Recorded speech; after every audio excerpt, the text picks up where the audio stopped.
And welcome to an end of summer edition of Archive Thrifting, with footage mostly shot back in May and June. Anyway, just take my word for it here. We are indeed kicking things off at 605 Antiques today. Gee, that kind of looks like my Pac-Man plug-and-play game there. And some of my other Pac-Man games. And my Atari joysticks, and some of my old Garfield books. Hey, wait a minute, this is my stuff! But I didn't sell it or anything, I think. Some days I can be such an instant snowflake. Found some boxed Sega Genesis and NES games, and I think this is where I admit I was one of the hundreds of thousands of kids that blew a gasket at the wonky controls on this game. And worse yet, no Tom Cruise control on the plane. Well, there's a Pac-Man game I don't have that I refuse to spend $25 on. Otherwise, some NES games that I straight up don't remember. They also had some loose SNES cartridges, and I couldn't tell you a thing about any of them. I've only ever owned like 4 SNES titles. Otherwise, they had some loose NES carts and all lame sports titles and stuff that nobody cared or cares about. Anyway, they also had some VHS tapes, like this much, much later reissue of Phantasm 2. Wake me when a period correct copy turns up.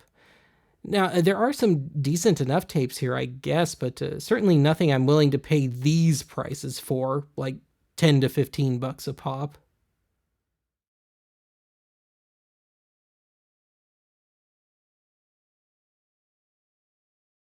Well, since I'm doing the monthly public domain movie live streams now, I guess I need to be seeking more tapes again. Now, these public domain Sherlock Holmes movies are actually pretty decent. This copy, however, is not. Holy moldy. Found a massive stash of new old stock mini vacuum tubes, at least they seemed kind of small to me. And we're talking a good cross-section of brands and types here. So I guess if you need a specific mini tube for a piece of gear, maybe we can work something out.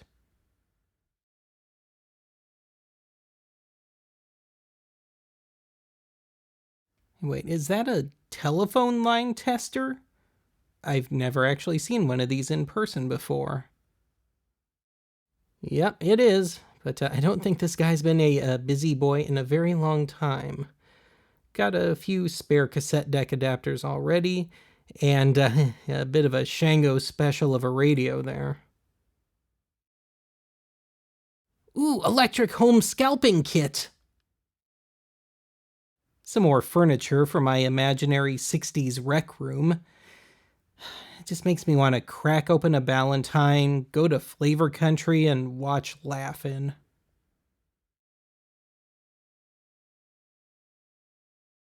Well, here you go. The real-life inspiration for Chucky. The Child's Play movies. I tried to transfer my soul into him, unsuccessfully. My buddy, my buddy, my buddy, my buddy. Wherever I go, he goes. My buddy, my buddy, my buddy, my buddy, my buddy and me. Well, here's a hazard. I can't even walk up to this display, but I do see a Rogue CED in there. Is it like one of those really rare demo discs? No, of course not. A perfectly decent movie, though, but nothing I would want on CED. Right up front in the vinyl bin is a Tiny Tim bootleg. I kid you not. One that was sold at Kmart, no less. Somebody was asleep at the wheel there. Anyway, this is actually his demo tape from the early 60s with audience noises overdubbed onto it and just called a live album. This is actually banned from sale on Discogs. And yes, I am picking it up. $6. Otherwise, a post-Janis Joplin Big Brother and the Holding Company album. Some Waylon Jennings. Ooh, some Creedence. Well, my old copy of Cosmos Factory has seen better days, so maybe an upgrade is in order here. Maybe not.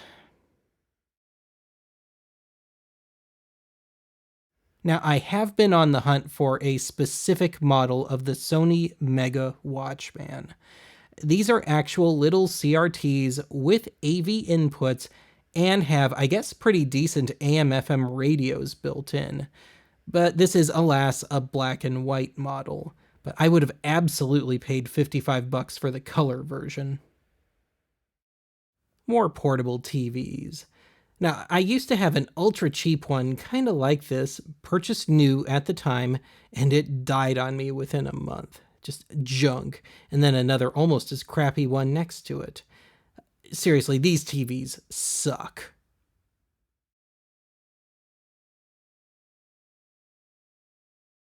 Got some classic comedy books mixed in with the more standard fare, and that Mo Howard autobiography actually sits behind me on the shelf when I do box segments. Otherwise, they had a book on Laurel and Hardy, which is really just a filmography, kind of obsolete these days. And one of the authors is another one of my patented friend of a friend's. A nice assortment of pinbacks here, including this rather defensive one from Zenith. Of course, that statement on the button no longer applies in any way, shape, or form. Little jab at Jane Fonda there. Wait, are these Pogs? And a slammer, yeah. Well, we got a whole ton of buttons from Fairmont, Minnesota in here. A place that we've totally never been to on Archive. Well, somebody used to work at Blockbuster. But yeah, every button to ever come out of Fairmont, Minnesota seems to be right here. For some strange reason, I've developed a bit of an allergy to quasar electronics over the last year and a half or so. But I'm gonna guess this hung in someone's TV repair shop or something way back when. And like clockwork, pardon the pun, they wanted $150 for this beaten, filthy, probably non-functional old thing. And just to be clear, I'm referring to the clock, not me.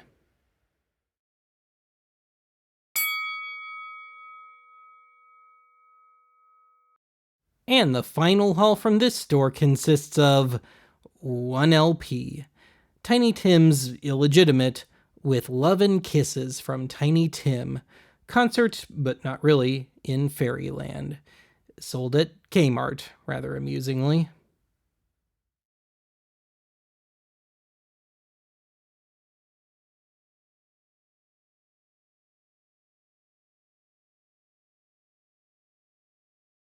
Let's take a quick little side trip here. We are at Barnes & Noble for the Criterion Collection DVD and Blu-ray 50% off sale. I'm really here to tie up an old loose end of mine. Okay, let's make sure they don't actually mean that the boxes are sawed in half or some weird thing like that. Oh, good. They're intact. Anyway, 3 years ago now, I picked up a couple of titles here, and I also spotlighted this one, Rolling Thunder Revue, the sort of concert film of Bob Dylan's 1975 tour. Admittedly, I am just getting around to picking this up. I've kind of lost all sense of space and time over the last few years. Anyway, let's see if I can set off the alarm. Nope. I'm a terrible badass. Anyway, at the time, I was trying to brush up on my lousy electronics knowledge, and they had exactly one not-so-promising looking book. Is math real? Sure, let's get philosophical. And what's this? Dad jokes. Yeah, don't worry about your lousy selection or anything. I'm dead serious here. What the hell does most of this have to do with science?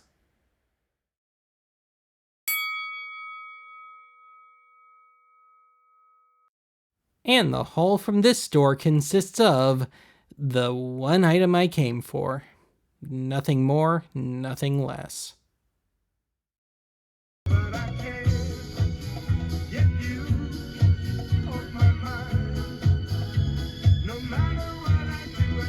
I swear that Peter Lemongello just follows me around now.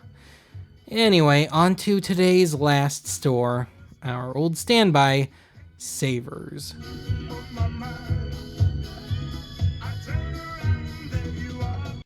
They had a nice selection of horror DVDs today. A lot of stuff I've already got, but hey, wait. Is that a Quebecois copy of Halloween 5? That's unique. I've already got this one in English on DVD and VHS.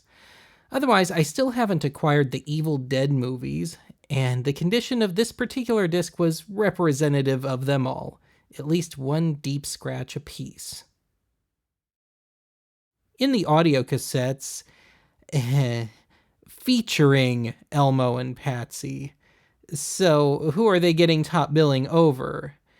Oh, sure, Julie Andrews, Doris Day, Bobby Helms, Gene Autry, all much lesser artists. Now, this was one of the first tapes I ever owned, a hand-me-down from my parents, and there's a lot of deeper cuts from '62 here. It's really not a bad compilation, actually.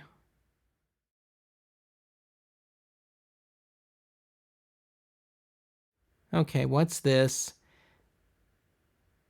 The Dang Trippers. Okay, is this a bunch of Russian folk songs or something? Or maybe a really whacked out polka album? Whatever, you got me. I'll grab it.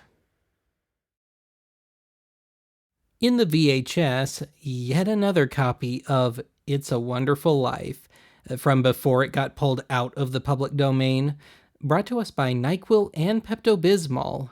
Well, those two drugs are kind of necessary to get through this one. I've just never had much luck with this movie. Anyway, I've got the first two and really the only worthwhile Home Alone movies on VHS already, and this first one seems to be a much later reissue. And I've still actually got my old original first issue copy from when I was a kid, and the same applies to Home Alone 2, and I have them on Blu-ray now too.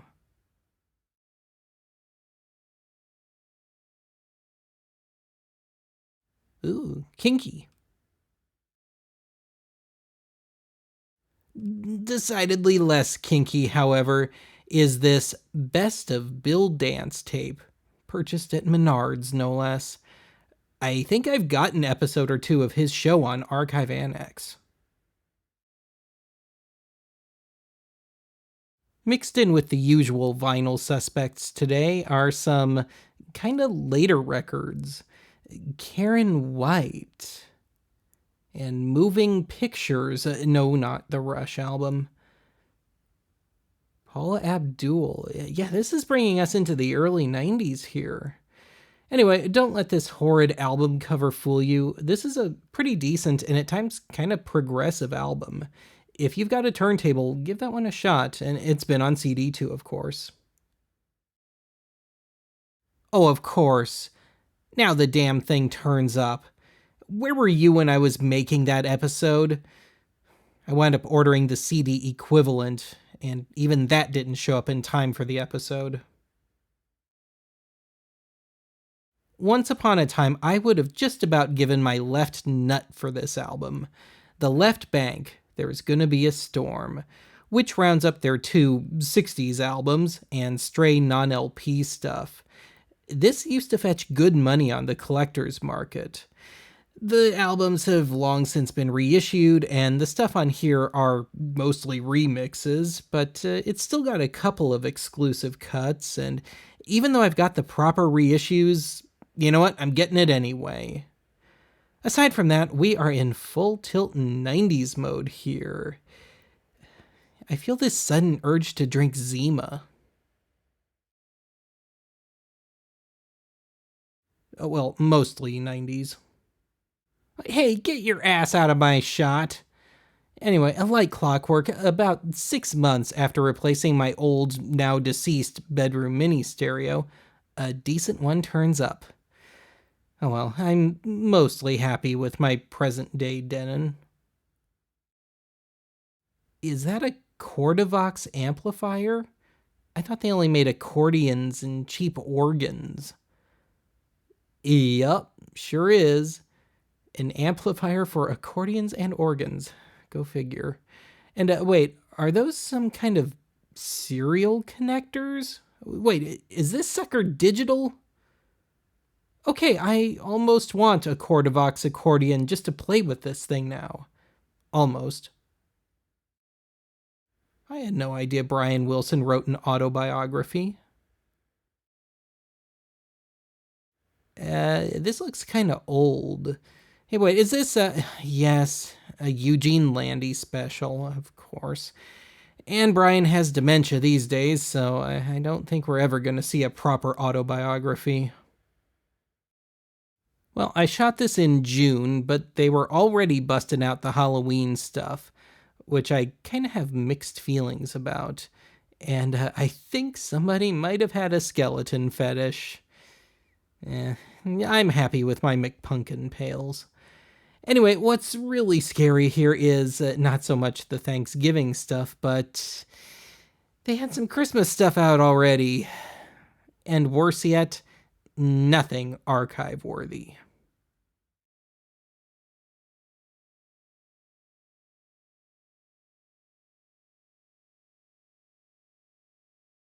Boo to you too.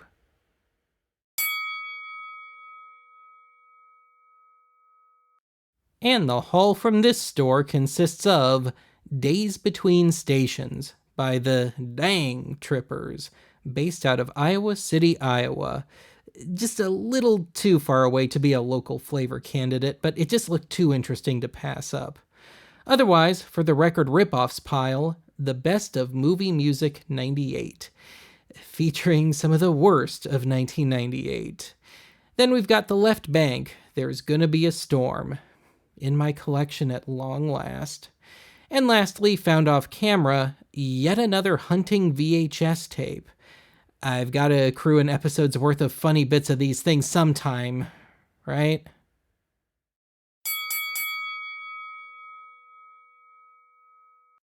And the fairly modest final haul for this episode consists of one LP, a very, very dubious Tiny Tim live album, sold at Kmart no less, the Criterion Blu-ray of Bob Dylan's Rolling Thunder Review. We've got, on VHS, the Master Goose Talk Championship Secrets. Rolls right off the tongue, doesn't it? We've got 2 CDs. For the record ripoffs pile, we've got the best of movie music 98 from the London West End singers, who we've encountered before. Then we've got the obsolete but still semi-desirable The Left Bank, There's Gonna Be a Storm anthology. And lastly, one cassette from The Dang Trippers, which actually turned out to be a perfectly solid late 80s jangle pop folk rock kind of album. If I can get away with it, we'll end with a bit of that today. Anyway, the cost of today's haul came out to about $34, 20 of which was the Dylan Blu-ray. Anyway, that's going to be it for this installment of Archive Thrifting. I'll talk to you again soon.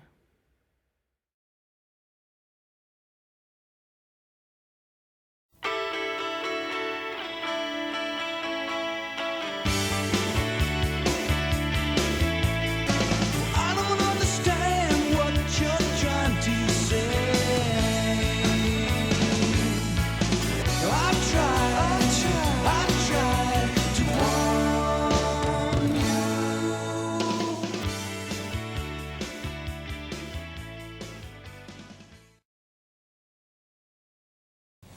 Now, I blow this coal several different ways, as you'll see through the tape.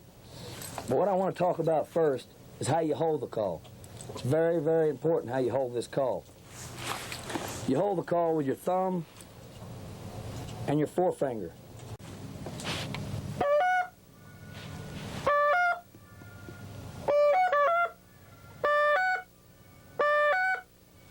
All right, you can see how I varied the sound.